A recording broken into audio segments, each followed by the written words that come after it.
जाती है ना, उनका बल उनको प्राप्त होता है।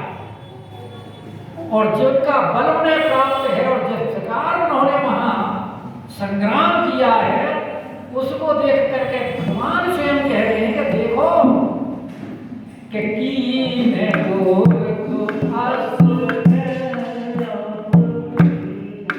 अवधपति कह रहे हैं ये बात। तो क्या क्या दिखाना चाह रहे हैं? देखो कि लंका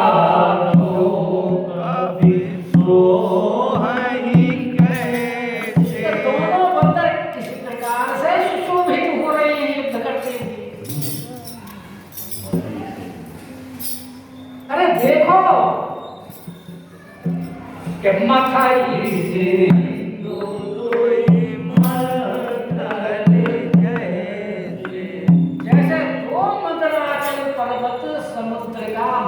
मंथन कर रहे हैं। माताएं वो दही चलाती हैं, दूध रही से तो मथती है, नहीं मथती। और मथने में क्या निकलता है? नवनीत। और मदराचल से जब क्षीर सिंधु का मंथन किया था तो 14 रत्न निकले थे। और यहां जो ये दोनों बंदर जो मंथन कर रहे हैं, यहाँ समुद्र क्या है? लंका नगरी और जल क्या है? सेना, राक्षसी सेना। और मथानी क्या है इसमें? अंगद और हनुमान।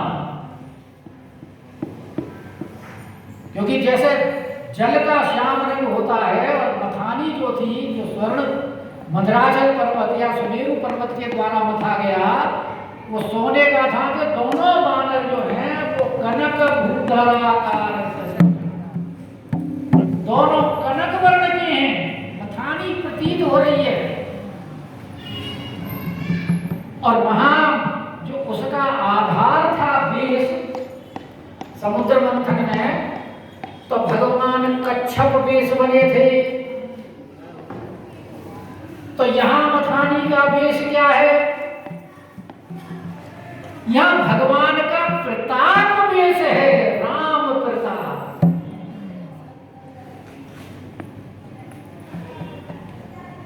भगवान की शक्ति ही तो काम कर रही है वहां सब। जैसे कच्छप भगवान ने अगर आधार प्रदान नहीं किया होता तो मंथन नहीं हो सकता था, ऐसे ही यहां राघवेंद्र सरकार का प्रताप सारा कार्य कर रहा है। तो भगवान दिखा रहे हैं कि मथाई सिंधु हुई मंथर जैसे। इतने में यहां भगवान दिखा रहे हैं, तो वहां युद्ध करते करते संध्या हो गई और तब तक दोनों उस राक्षसी सेना को रगड़ चुके होते हैं, कुचल दिया होता है, मसल दिया होता है। अब बोले कि राक्षसी सेना भी कुचल दी गई, मसल दी गई, दिन का अंत भी हो रहा है और इनकी नई सेना की आने की कोई संभावना भी नहीं है। दिन रहता तो नई सेना भी आती उनकी मदद के लिए। तो इसलिए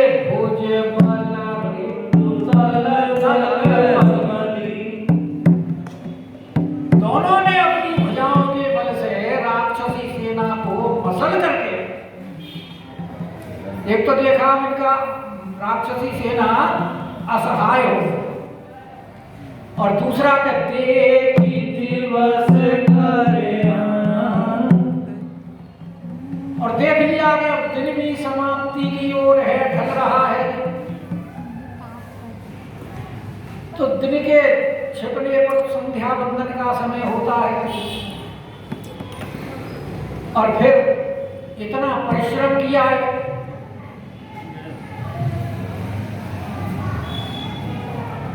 और सेना भी थक गई होगी। तकूदे जुगल विगत निरंतर युद्ध किया है, लेकिन उत्साह इतना जबरदस्त है कि उस श्रम को उन्होंने श्रम नहीं माना है। ऐसा लगता है कि जैसे उन्हें कोई श्रम हुआ ही नहीं। क्या कूदे जुगल, जुगल मतलब अंगद और हनुमान, वे गत श्रम। और कहां आए? आए भगवान, जहां राघवेंद्र सरकार विराजमान थे, दोनों वहां उनके समीप पहुंचे।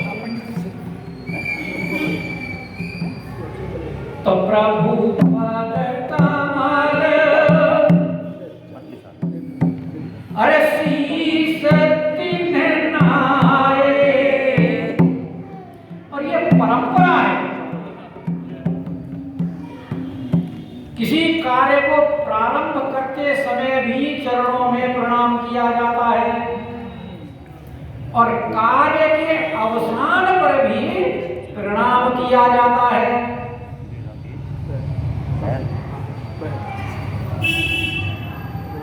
फटे के शिला पे दो भाई, और परे सकल कवि चरणन जाई। जानकी जी का समाचार लेकर के आए हैं, तो राघवेंद्र सरकार कहां बैठे थे,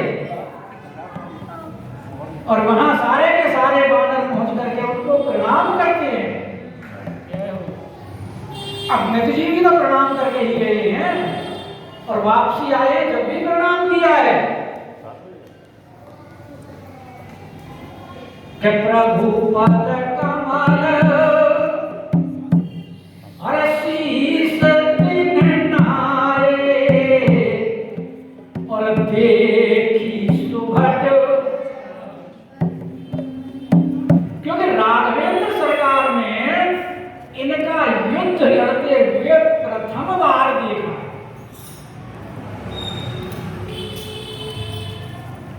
अब तक देखा नहीं था, सुना सुना था। कि पवन तन के चरित सुहाए,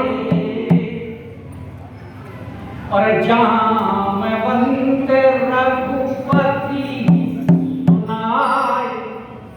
देखा तो नहीं, प्रभु ने सुना है, जामवंत जी ने सुनाया। और अंगद जी भी जब आए हैं, तो यही पूछा है अंगद जी से कि भाई आपने ये कौतुक किया कैसे? अति कौतुक, सत्य सत्य बताना, क्योंकि देखा नहीं वो भी सुनाएंगे, लेकिन यहां तो स्वयं देख रहे हैं सरकार। इसलिए देखी सुभट रघुपति मन भाए। यहाँ बड़ा सुंदर वर्णन किया है उनके युद्ध का कवितावली में, लेकिन समय का अभाव है, इसलिए आज नहीं सुना पाऊंगा, क्योंकि उसमें 2-3 पद लगातार है कवितावली के। नहीं सुना तो ये तो कल हो जाएगा, ये भी कल ही होना चाहिए। कोई बात।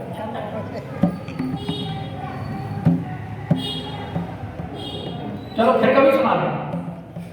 बीच में आएगा तो अभी तो युद्ध के वर्णन आते ही रहेंगे, तो युद्ध चलता रहेगा, चिंता मत करो, जब तक रावण मरेगा नहीं।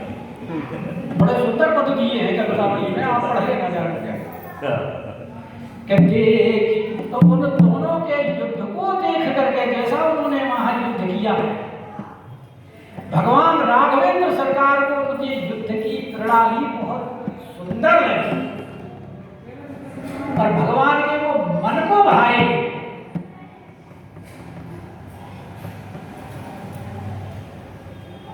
इसीलिए तो राघवेंद्र सरकार की जब वहां कह रहे हैं कि भाई किस प्रकार तुमने लंका को जलाया, तब हनुमान जी ने प्रभु प्रसन्न जाना।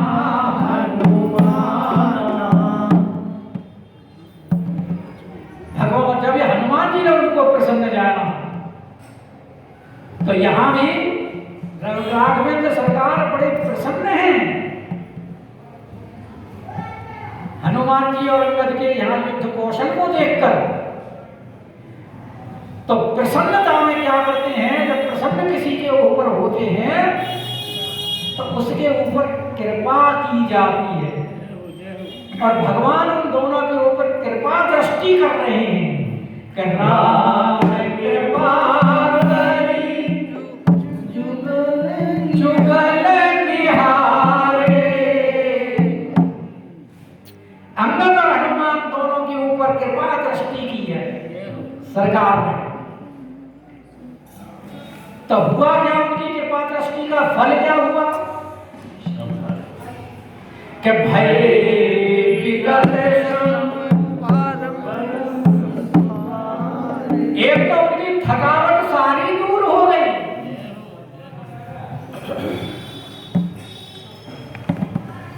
जैसे कर पर सुग्रीव शरीरा।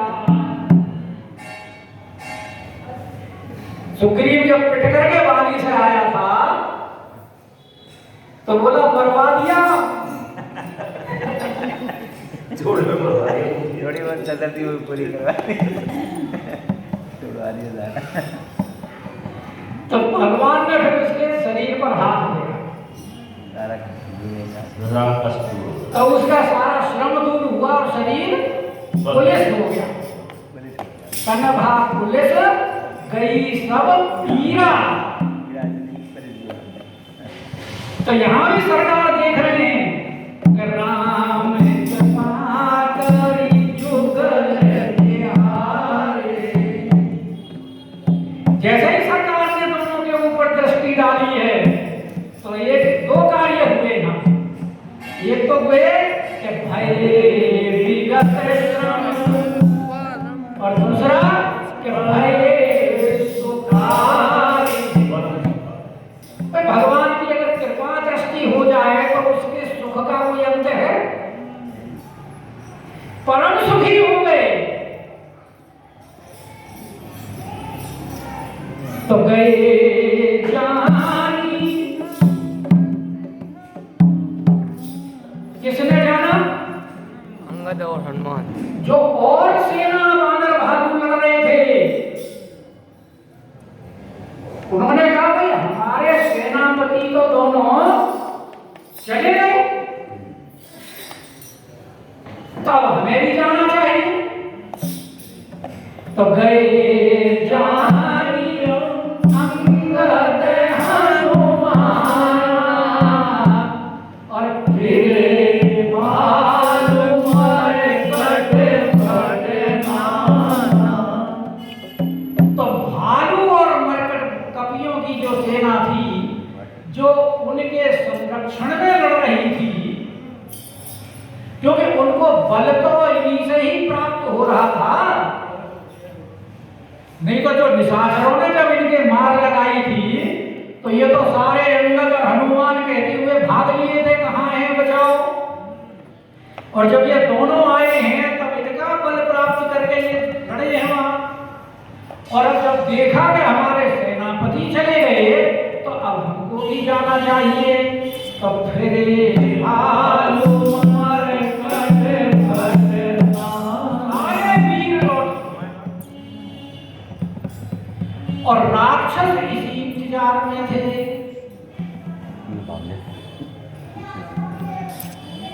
राक्षस क्योंकि वो प्रदोष काल का इंतजार कर रहे थे। प्रदोष काल में राक्षसों की शक्ति बहुत बढ़ जाती है। तो राक्षसों ने देखा कि अब तो प्रदोष काल हो गया और अब तो हमारा अनुकूल समय है युद्ध का। तो जाकुधान प्रदोष बल पाई। प्रदोष काल में जाकुधान जब बलवान हो जाते हैं तो युद्ध करने में इनका उत्साह भी बढ़ता है। बोला अब तक तो इन्होंने पीटा था, अब बदला लेंगे। अब हमारी बात। और धारे करी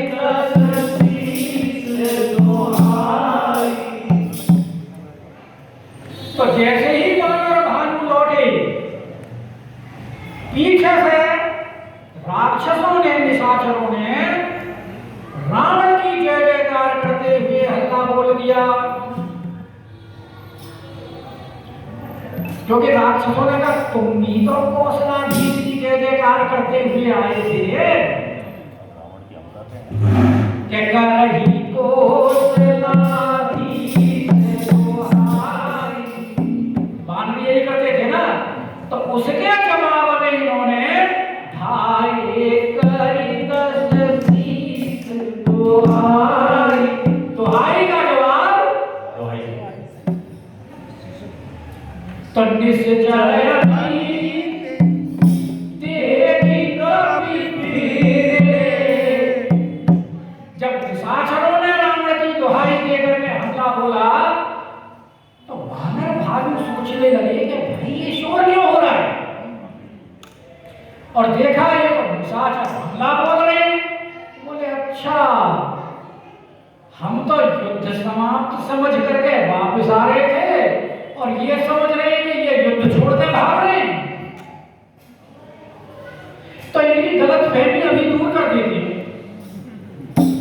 ज्यादा टाइम नहीं लगेगा। कहने से चले पानी देखी कभी फिरे, उल्टे लौट लिए सारे के सारे। और जिन्हें तेरे कट कटाई कटे फिरे। अब दोनों एक दूसरे के ऊपर आक्रमण कर दिया। और वानरों को जब क्रोध आता है तो वो कटकटाते हैं, अपना जो क्रोध का प्रदर्शन है वो कटकटा करके करते हैं। तो कहते हैं कटकटाई भटे फिरे, और भिड़ गए एक दूसरे से कि दो बल प्रबल, माने दोनों दलों में कम कोई भी नहीं है। उनकी तरफ भी बड़े बड़े योद्धा हैं तो इनकी तरफ भी बड़े बड़े योद्धा हैं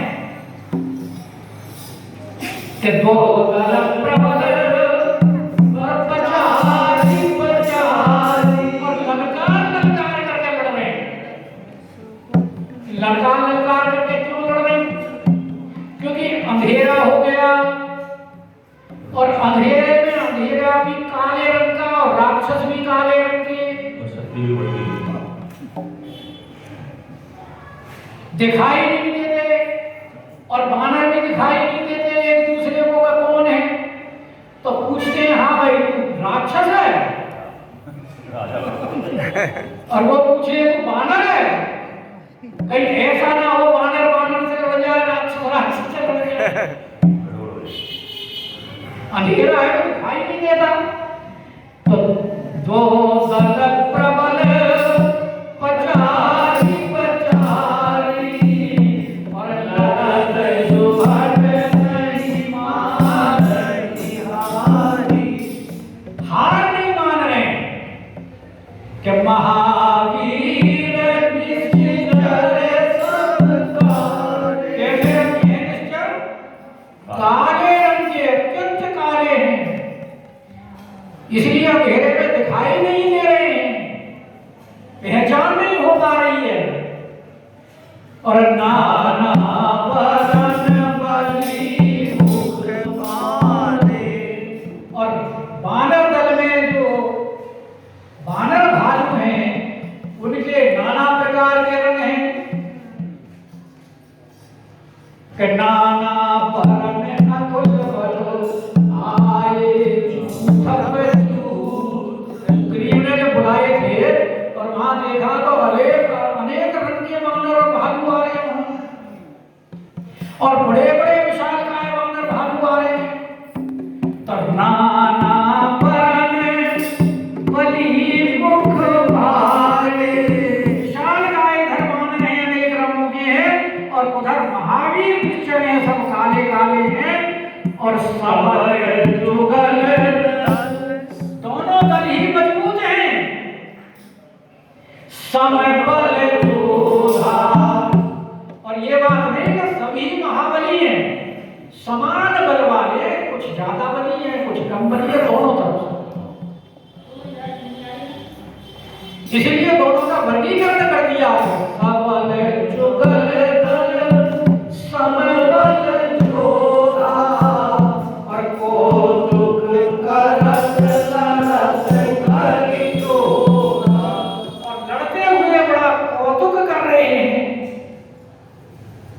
और क्रोध कर करके लड़ रहे हैं, तो कैसे प्रतीत होते हैं लड़ते हुए?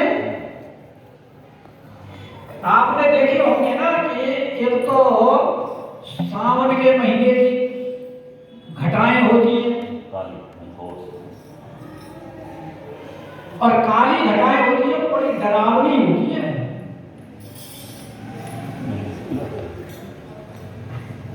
और हमने वो घाघ की कहावतें पढ़ी थी स्कूल में, वो खेती के बारे में होती थी उसकी सारी कहावतें। तो उसमें उसने कहा है घाघ कवि में कि भूरे बादल जल बरसावे, काले बादल मन डरवावे। तो ये जो काले बादल हैं राक्षस, ये तो हैं प्रावट वर्षा ऋतु के, और उसके बाद में जो शरद ऋतु के बादल होते हैं वो काले नहीं होते, वो और भूरे रंग के होते हैं। तो यहाँ दोनों का अलग अलग वर्णन करते हुए कि राक्षस कैसे दिखाई दे रहे हैं और वानर दल कैसा दिखाई दे रहा है कि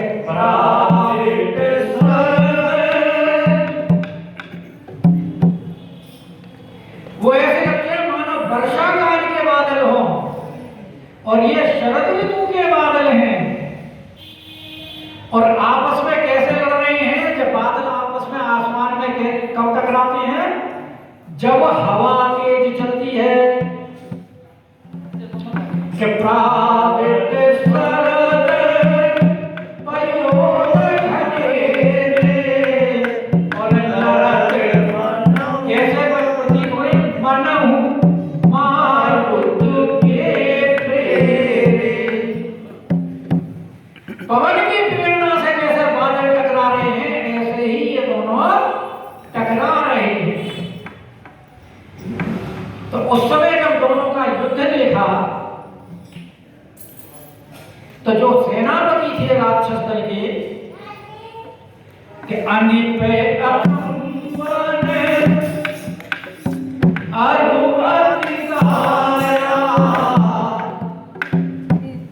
उन्होंने देखा कि इस प्रदोष काल में भी वानरों का पक्ष भारी है और हमारा दल कमजोर पड़ रहा है। तो जब उन्होंने देखा कि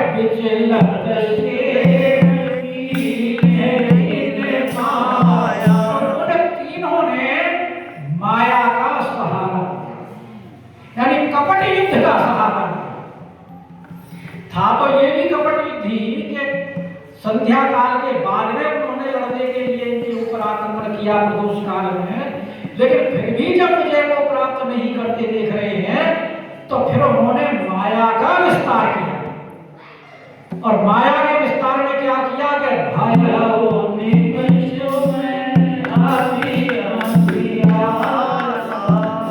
पल भर में ही वहां इतना अंधकार छा गया, घनघोर। निमिष मतलब जितनी देर में पलक गिरती और उठती है, उतने क्षण को निमिष कहते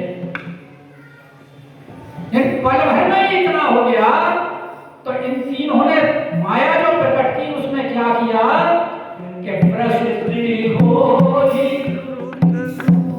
बरसात हो रही है तो अंधेरा घोरोत्कार हो गया, और दूसरे बरसात हो रही है किस चीज की?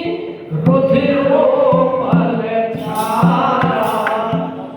की, उपल पत्थरों की, और झाड़ा राख की बारिश हो गई। तो अनिप ने रुधिर की बारिश की, अकंपन ने पत्थरों की बारिश की, और अधिकाय ने राख की वृष्टि की। अब ये जब ऐसा उन्होंने माया का विस्तार किया, तो देखिए